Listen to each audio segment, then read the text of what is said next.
आपकी अदालत मध्ये रवी शास्त्रींवर आरोप आहे की हे पक्षपात करतात. रवी 35 वर्ष क्रिकेटच्या जगामध्ये आहात, बॅटिंगमध्ये, बॉलिंगमध्ये, कॉमेंट्रीमध्ये, टीमचे डायरेक्टर होतात. पण कोणत्याही प्लेअरची तुम्ही एवढी स्तुती कधीच केली नाही जेवढी विराट कोहलींची करताय.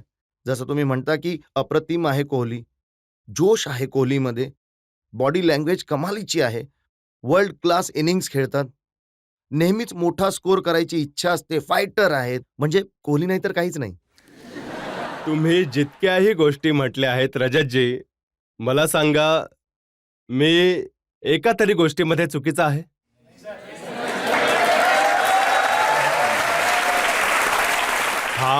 हा विराट कोहलीचा तर हक्क बनतो बोलणाऱ्याला बोलण्यासाठी. कारण तो असा क्रिकेटर आहे जो त्यांनी क्रिकेट खेळला आहे मागच्या 2 वर्षामध्ये. आपल्याला मानावंच लागेल, कारण ऑस्ट्रेलियामध्ये चार टेस्टमध्ये 4 सेंचुरी बनवणं काही साधारण गोष्ट नाहीये. IPL परफॉर्मन्स बघा, वर्ल्ड कप T20 परफॉर्मन्स बघा, वर्ल्ड कप 50-50 परफॉर्मन्स बघा. हे वर्ष जसं ते टेस्ट क्रिकेट खेळत आहेत, वन डे खेळत आहेत, शेअर कन्सिस्टन्सी बघा. आणि मला सगळ्यात चांगलं हे वाटलं की ते यंगस्टर्ससाठी एक खूप मोठा रोल तुम्ही तर मॉडेल आहे. अगदीच फिदा आहात त्यांच्यावरती. अगदीच फिदा आहे मी. तुम्ही पण फिदा आहात ना? मी पण फिदा आहे.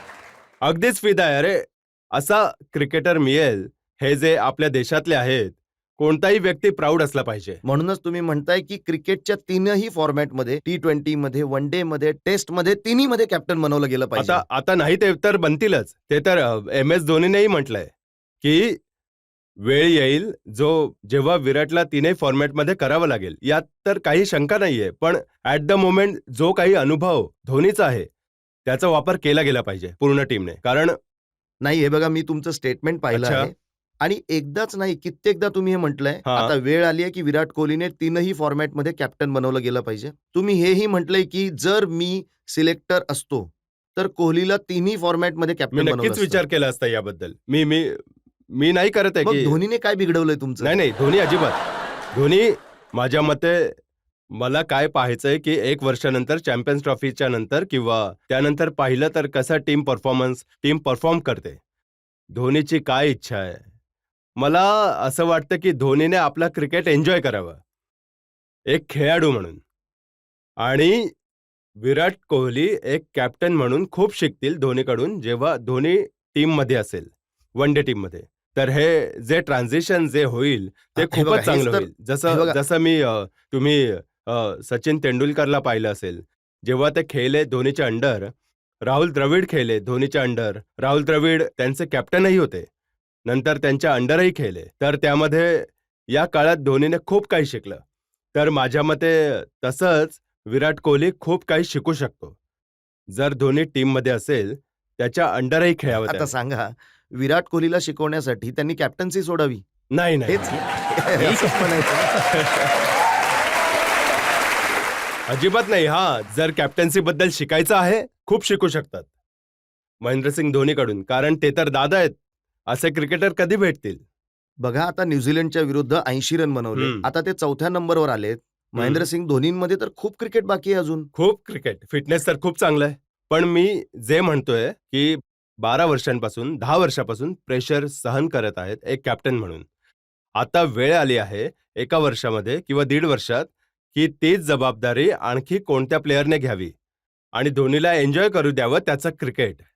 चौकार षटकार मारू द्यावे. ज्या नंबरवर हे बॅटिंग बघा, करायचे कॅप्टनने त्याला पाठवावं. धोनी जेव्हा टेस्ट क्रिकेटमधून रिटायर झाले पाहिलं. होते, तर तुम्हाला विचारून तर नव्हते झाले अजिबात ना? नाही. तुमचा सल्ला तर घेतला नव्हता. अजिबात नाही. ते तर सगळी पूर्ण ड्रेसिंग रूम शॉक झाली होती, सरप्राईज झाले होते. कारण ते आल्यात आणि निघून गेले प्रेस कॉन्फरन्ससाठी आणि मग परत आल्यात आणि मग म्हटले, यार मला तुमच्याशी 10 मिनिटं काही बोलायचं आहे. कोणालाही काहीच आयडिया नव्हती की ते जे बोलणार आहेत. आणि ते म्हटले की बघ भाऊ, टाईम आलाय, वेळ आली आहे, आता मी 3ही फॉर्मॅट नाही खेळू शकत आहे आणि मला टेस्ट क्रिकेटमधून रिटायरमेंट घ्यायची आहे. हा शॉक म्हणजे मला सोडा, टीममध्ये कोणालाच माहीत नाही. कोणत्याही टीम मॅनेजमेंटला नाही, कोणत्याही त्यांच्या क्लोज प्लेयरला नाही, फ्रेंड कोणालाही नाही. कोणालाच नाही. ते येऊन बाय सगळे टोटल बाय सरप्राईज सगळ्यांना दिलं by saying that me retire होत आहे टेस्ट क्रिकेटमधून आणि वन डे क्रिकेटमध्ये पण तसंच होईल. तसंच होणार. जेव्हा त्यांना जायचं असेल माहितीही नाही पडणार ते बाहेर हेच पडतील. तर मी म्हणतोय त्यांना वन डे क्रिकेट सोडण्यासाठी अ, किंवा T20 कॅप्टन्सी हं. सोडण्यासाठी तुमच्या सल्ल्याची तर गरज नाहीये. नाही, नाही, अजिबात नाही. कोणत्याही सल्ल्याची गरज नाही. त्यांना हे कळालंय, की त्यांना ते अशी व्यक्ती आहेत, की कंपल्सरी तिथे राहणार नाही. त्याला वाटलं, की वेळ वेळ आली आहे, की मला जायचंय इथून, तो बाहेर पडेल. Either as a captain or as a player. पण तुम्हाला वाटतं की किती आणखी खेळू शकतात पुढच्या वर्ल्ड कप तुम्ही पर्यंत? बघा फिटनेस बघा त्यांचा. जसे ते पळतात काल, जसं त्यांनी रनआउट केलं विकेट किपिंगमध्ये, जसं स्टंपिंग केलं लास्ट 1-2 मॅचमध्ये. त्यांच्यासारखा कीपर बॅट्समन कोणी आहेच नाहीये या देशात. तर 3-4 वर्ष तर आरामात खेळू शकतात त्यांच्या फिटनेसप्रमाणे. मला फक्त ही ही गोष्ट सांगायची आहे, की त्यांच्या कॅप्टन्सीचं 1-1.5 वर्षानंतर की प्रेशर इतकं घेतलं पाहिजे, की नाही एम-एस धोनीला. हा आमच्या मॅनेजमेंटला विचार करावा लागेल. पण जितकी विराट कोहलीची स्तुती करता तेवढी धोनीची करत नाही जास्त तुम्ही. केली आहे मी धोनीची. धोनी तर माझा फेव्हरेट क्रिकेटर आहे. कारण तो जसा खेळलाय 15 वर्षांपासून ज्या दिवशी त्याने डिसाईड केलं, सगळ्या फॉर्मॅट्समधून मला रिटायरमेंट घ्यायची आहे, संन्यास घ्यायचा आहे. तो आपल्यात one of the greatest cricketer समजला जाईल. On the same level as Gavaskar, Kapil Dev, Tendulkar. Dhoni त्याच लेव्हलवर असेल. धोनी जसं फील्डमध्ये म्हणतात की कॅप्टन कूल आहेत, नाराज नाही दिसत, तर ड्रेसिंग रूममध्येही असेच कूल असतात का? अगदीच. हा खूपच चांगला प्रश्न विचारला. तुम्हा लोकांना पण हे समजून घेतलं पाहिजे, की असा मी कोणताच प्लेयर नाही पाहिलाय आजपर्यंत ज्याला काही फरक नाही पडत. भले काही लोकं बोलू दे किंवा कोणी प्रेस देऊ दे किंवा 0 बनवू दे किंवा 100 बनवू दे किंवा टीम जिंकू दे किंवा टीम हरू दे. त्याला काही फरक पडत नाही. त्यांचं जे आचरण आहे, त्यांची जी पर्सनॅलिटी आहे, त्यांची जी बॉडी लँग्वेज आहे, ती अगदी कन्सिस्टंट आहे सेम. आणि विराट कोहलीची? विराट कोहली यंग आहे. विराट कोहली पूर्णपणे वेगळा आहे एम-एस धोनीपेक्षा. विराट कोहली इन्स्टिंक्टिव्ह माणूस आहे. खूप एक्सप्रेसिव्ह माणूस आहे. तो जर डिसअपॉइंटमेंट असेल किंवा आनंदी असेल, तो तुम्हाला बघायला मिळेल फील्डवर. बरोबर? 2 मिनिटात समजून जाईल तुम्हाला. जर तो वाईट शॉट खेळला, त्याच्या बॉडी लँग्वेजवरून माहिती पडेल की तो डिसअपॉइंट आहे स्वतःवर. जर विकेट घेतली किंवा टीम जिंकली, तर नक्कीच माहिती पडेल. म्हणून संजय मांजरेकर म्हणतायत की हे 2 अग्रेसिव्ह रवी शास्त्री आणि विराट कोहली हे दोघे जेव्हाही भेटतात तेव्हा एकदम धोकादायक होऊन हे जातं. असंच तर होतं ना पॉझिटिव्ह आणि पॉझिटिव्ह सुपर पॉझिटिव्ह. त्यात काय फरक आहे मग? आमचे टेम्परामेंट बरेच सिमिलर आहेत. कारण मी पण अग्रेसिव्ह आहे. मी खेळतो जिंकण्यासाठी. तिकडे टाइमपाससाठी नाही. आम्ही जातो तिथे जिंकण्यासाठी. विषय संपला तिथेच. आणि अजून काही नाही. प्ले विथिन द रूल्स आणि खेळा गेम पुढे जाण्यासाठी आणि गेम जिंकण्यासाठी. खूप सारे लोक असं म्हणतात की कोहली गरजेपेक्षा जास्त अग्रेसिव्ह आहेत. इतकं अग्रेशन नाही असलं पाहिजे. ते तो स्वतःच आपोआप शिकेल. कुठे लाईन ड्रॉ करायची आहे आणि कुठे बॅलन्स मेंटेन करायचा आहे. जर तुम्ही त्यांना आता पाहिलं मागच्या 6-8 महिन्यांमध्ये तुम्ही ऑलरेडी फरक पाहू शकतात. कसं ते मॅच्युअर्ड झालेत ॲज अ कॅप्टन. जसं ते बोलतात प्रेस कॉन्फरन्समध्ये, जसे ते इंटरव्ह्यू देत आहेत, स्पष्टपणे माहिती पडतंय की ते खूप मॅच्युअर्ड झाले आहेत. आता न्यूझीलंडच्या विरोधात जेव्हा त्यांनी सेंचुरी बनवली तर इतकं अग्रेशन नव्हतं जितकं आधी. नक्कीच. पण त्याच जागी एक ऑस्ट्रेलियन टीम ठेवा किंवा पाकिस्तान टीम ठेवा. मग बघा.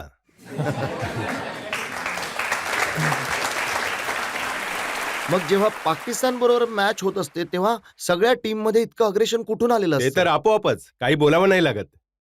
ते सरळ येतं. कोणाला काही बोलण्याची गरज नाही. कारण जेव्हा मी पण खेळाडू होतो, तेव्हा आपोआप येत होतं. आता मी डिरेक्टर पण होतो टीमचा आणि आम्ही 3 मोठ्या मॅच खेळलो. अगेन्स्ट पाकिस्तान, 2 वर्ल्ड कपमध्ये आणि 1 आशिया कपमध्ये.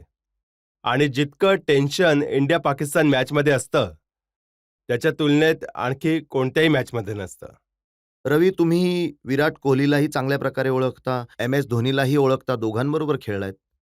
तर या दोघांमध्ये जे भांडण होतं, त्याचं कारण काय आहे? अजिबात भांडण नाही होत.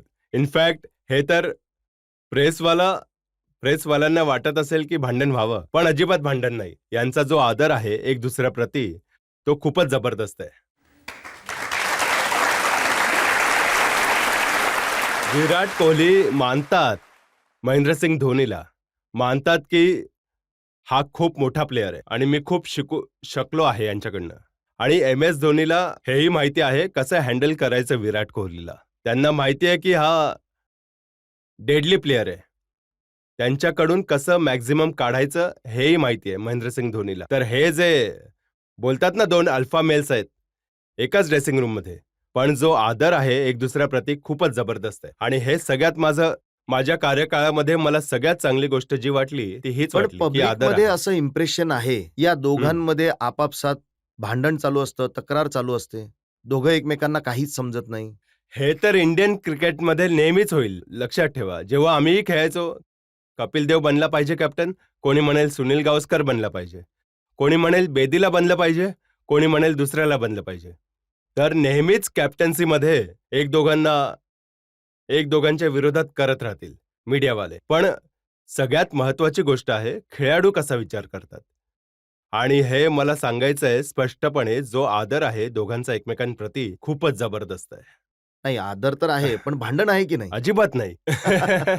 अजिबात नाही.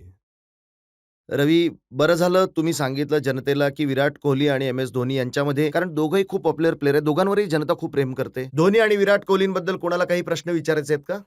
सर, तुम्ही तुमच्या कार्यकाळात खूपच चांगलं खेळलात. सगळं काही केलं. तुम्ही इंटरनॅशनली पण खेळलात आणि एक स्पोर्ट्समन पण आपल्या परफॉर्मन्सच्या जोरावरच ओळखले जातात. तर आता जे विराट कोहली आहेत, त्यांच्यामध्ये तुमचीच थोडी छाप दिसून येते. तर अरे तुम्हाला त्यांच्यासाठी काही या शोच्या माध्यमातून कोणता संदेश द्यायचा आहे का? नाही, मला कोणताही मेसेज देण्याची गरज नाही. कारण जेव्हा विराटला तुम्ही बघतात रोज, त्यांचा जो फोकस आहे, जी कामाची पद्धत आहे, जी तयारी आहे प्रत्येक गेमसाठी, ती बघण्यालायक आहे. कारण त्यांनी जे मागच्या गेममध्ये केलंय ते मागे सोडून देतात.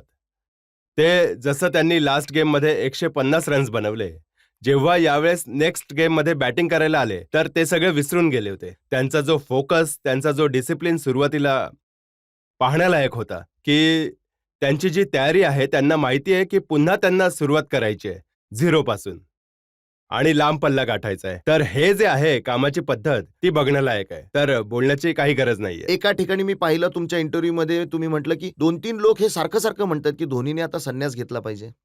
अहो, खूप जण म्हणत असतात. मी जेव्हा जो कोणता पेपर वाचतो, तेव्हा ते रन नाही बनवत. ते तर 3-4 वर्षांपासून वाचतोय. जेव्हा ते रन नाही बनवत, यांना पडून राहू दे. झोपवा. धोनीजींना बसवा. यांना एक कॉट द्या त्यांना चांगली आणि बोला संन्यास घेऊन टाका. झोपून जा. अरे यार, कधीतरी बघा नीट. कोणत्या व्यक्तीबद्दल तुम्ही बोलता आहात? धोनीने जे देशासाठी केलं आहे, तुम्ही सकाळी तुमचा चेहरा तर पाहिला पाहिजे आरशामध्ये. तुम्ही त्यातला काही एक 16 भाग तरी केलाय तुमच्या आयुष्यामध्ये.